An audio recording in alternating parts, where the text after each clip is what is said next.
I think in this tournament, Alireza Firouzja was not in his best form.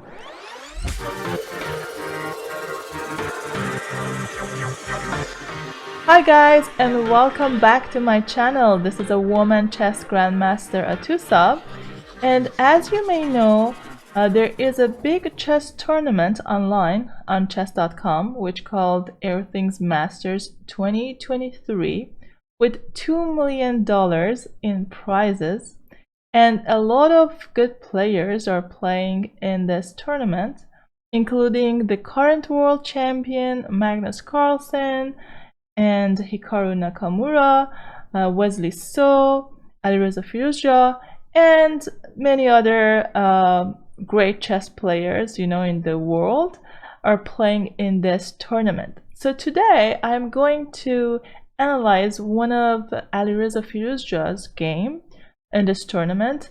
This tournament has a unique format, and I've never actually seen such format before.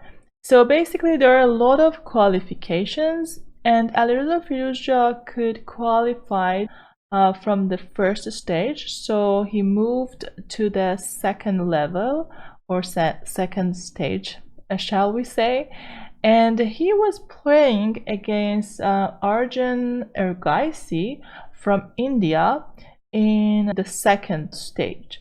And as you know, Alireza Firouzja is an Iranian superstar, Iranian chess talent, who's representing France. I believe it was from 2020, and now he's playing for France, and he lives also in France. And let's move on and analyze this game. So Alireza Firouzja started with e4 in this game. Arjun played e5, knight f3, knight c6, bishop c4, knight f6, d3, bishop c5, c3. We have a typical Italian game or gioco piano game, and this is completely playable as both sides, and you can play this opening in basically any level. So this is a popular opening in chess. Black here castled, white played b4, bishop e7, knight bd2, and black played d5. Okay, after playing d5, here Firouzja played bishop b3. He could have also taken on d5 in this position, but he preferred to move the bishop back to b3. Notice that if black takes the pawn on e4, white can take with the pawn. So Arjun played bishop e6 in this position, white castled, black played a6 in order to stop b5, and Alireza played rook e1 in this position. Queen d7. As you may know, rook e1 is typical. The idea is to put pressure on e5, and also sometimes white can move the knight from f1 to g3, and this is another typical maneuver in Italian game or in Spanish game for white. White wants to transfer the knight to the king side so he can attack on the king side later on. So here white played bishop b2. Another move that white could play in this position was e takes d5, knight takes d5, and then knight e4. Notice that the pawn on c3 is hanging, so it's not a great idea to take on e5. But white can play knight e4 in this position, and if black pushes the pawn to f5, white can move the knight to g5 with the idea of taking the light squared bishop. And if black takes the pawn on c3, white can take on e6, and after knight d1, white has a great discovered check. So I want you guys to pause the video and find the best move for white. Yes, the best move here for white is to play knight c5.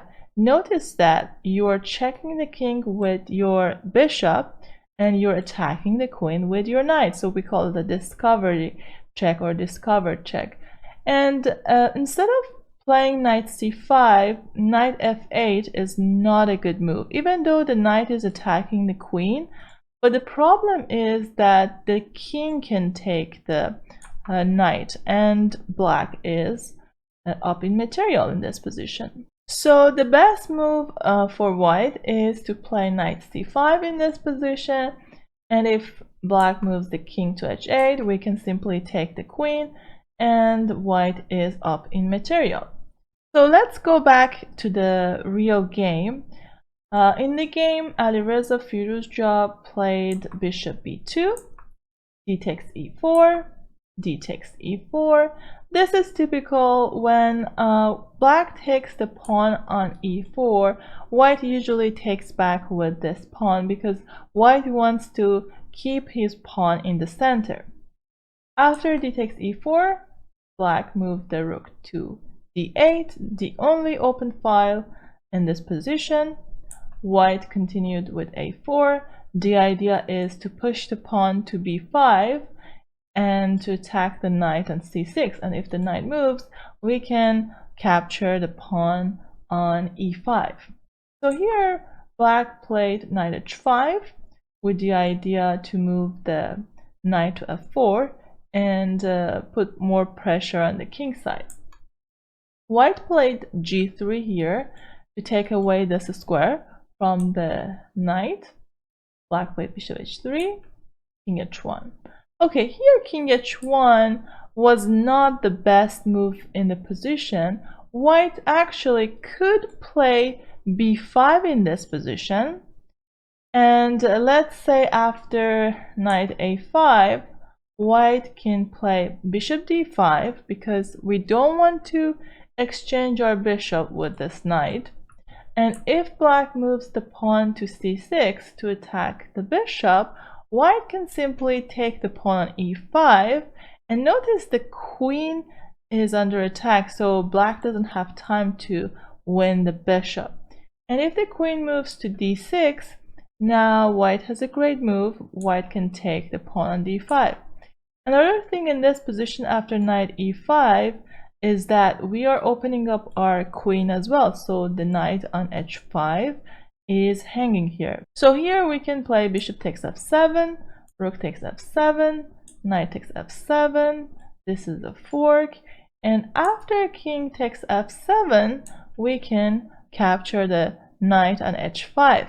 And the good news is that here we have another fork, so the queen can capture the bishop on the next move, and white's position here is completely winning. Okay, let's go to the game. In the game, Alireza Firouzja moved the king to h1.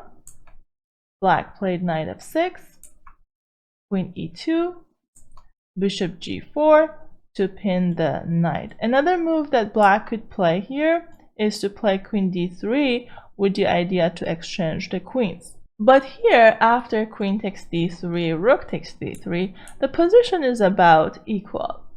Okay, in the game, black played bishop g4, white played knight c4, putting pressure on e5, bishop d6 to protect the pawn on e5, and white played king g2 here. I think in this tournament, Alireza Firouzja was not in his best form because he usually can see such moves like b5 in a few seconds, but in this tournament, for some reasons which we don't know, he didn't play his best basically moves, and I hope that he can come back very soon. But anyway, he played king g2 here. Instead of king g2, it was better to play b5. After b5, the knight is under attack. Let's say the knight moves to e7, then we can take on d6. Notice that we can't take on e5 because after bishop e5, knight takes e5, our queen is also hanging on e2.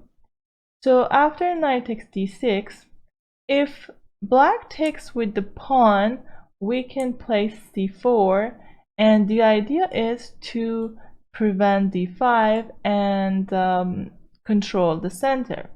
And if black takes with the queen, queen takes d6, we can play bishop a3, attacking the queen and the knight, queen d7, rook a d1, bringing the last piece to the game. And here white is completely better. So let's go back to the game. In the game, white played king g2, black pushed the pawn to b5, and he attacked the knight. A takes b5, a takes b5. Here Alireza played knight a3, which was not the best move in this position. A better move here is to play knight e3 because we usually want to move our pieces towards the center. But here the problem is that this knight is blocking the queen and black can take a free pawn. But actually after knight takes e4, white has a move here. White can take the bishop, and if the queen takes, we can take the knight. And if instead of capturing the pawn immediately, black checks on h3 with the bishop, let's say here, we can play king g1, and after knight takes e4, white can play bishop c2, and probably this was the move that Alireza missed in this position, because here white is down a pawn, but he has a very good initiative here and he can attack the king side. So for example, let's say if black moves the knight back to f6, we can play knight g5, and the idea is to attack this bishop and also this pawn at the same time, because let's say if we take the pawn immediately, there are some tactical moves like knight d4 and attacking the queen here. So after knight g5, we want to take on b5, so black needs to play rook b8, otherwise we can just capture on h3 and then on b5. So rook b8 protects the pawn, but now white can play rook ed1. And even though white is down a pawn in this position, but white is slightly better. White has enough compensation for the pawn, and white has more active pieces on the board. That's why this position is better for white. Okay, so in the game, Alireza played knight a3. He attacked the pawn on b5. Arjun played rook b8 to protect the pawn, queen e3 to unpin this knight, knight e7. So when the knight is on c6, the knight is being blocked by this pawn. So basically the pawn on c3 is the enemy of the knight on c6. That's why black wants to transfer the knight to the other side. So he played knight e7, knight g5, queen c8. The idea is to open up this square for the bishop. f4. I think f4 is a little bit maybe too ambitious, and here white should play f3 instead to attack the bishop, and if the bishop moves back to d7, white can play rook e to d1, and this position is about equal. But I think Alireza wanted to win the game, and he kind of overpressed here, because after f4, white is going to get some weaknesses on the king side, and that is not a good news for white. So after f4, black played h6, knight f3. Knight f3 probably is not accurate here. The best move was to take the pawn on e5, and after bishop takes e5, knight f3. And the reason is that black wants to take the pawn on f4. So in the game, after knight f3, black took the pawn on f4, and after g takes f4, these pawns are vulnerable now, and black can attack them. So black checked here on h3, king moved to h1, and now queen moved to g4. This is a very strong move. It's kind of like a double attack because black is threatening a checkmate on g2, and he is also attacking the pawn on f4. So suddenly, after pushing the pawn to f4, black's position, got better, and probably it's close to a win. So here Alireza played rook g1 to cover this square and to attack the queen. Queen takes f4, rook a e1 to protect the queen, knight g4. Now black has a lot of threats here. One is to take the queen, and if the queen takes on f4, black has a beautiful checkmate on f2. So white cannot take the queen because the queen is controlling this square on f2. So in the game, white played queen e2, and then black took the pawn on e4 with the same idea. Notice that in this position, white cannot take the queen, because if white accepts the sacrifice, black can simply checkmate the king with knight f2, and the white king can get trapped easily. Okay, so in the game, Alireza played bishop c1, black played knight g6, and white played bishop c2. Now the bishop is attacking the queen. Queen c6. As a general rule, when your opponent's king is under attack and under pressure, you usually want to keep the queens on the board, and this is a very important rule in chess. So that's why black doesn't want to exchange the queens here. Black wants to keep the queens. Why? Because white's king is exposed and we can attack the king easily here. So that's why black kept queens on the board. So after queen c6, white played c4, black played rook e8, and here Alireza resigned. And the reason is this queen is under attack, and if the queen moves to d2, black can take the knight on f3. If white moves the queen to f2, it's controlled by the knight. The queen can't move to f1 because of the bishop. And as you can see, the white queen doesn't have a good square, so probably white is going to lose the queen quickly. So that's why Alireza here resigned, and unfortunately for him, he lost his next two games against Arjun Ergaisi, the Indian talent, who's really playing well recently. And he got knocked out from the second stage, so he basically moved to the losers bracket, and he played against another good player, and in the losers bracket he couldn't win, so he got knocked out in the first tournament of Airthings Masters 2023. But we wish him good luck in next tournaments. I mean, he is very talented, and I hope that he will come back very quickly to the tournaments and show us very good games so we can enjoy this beautiful mind game.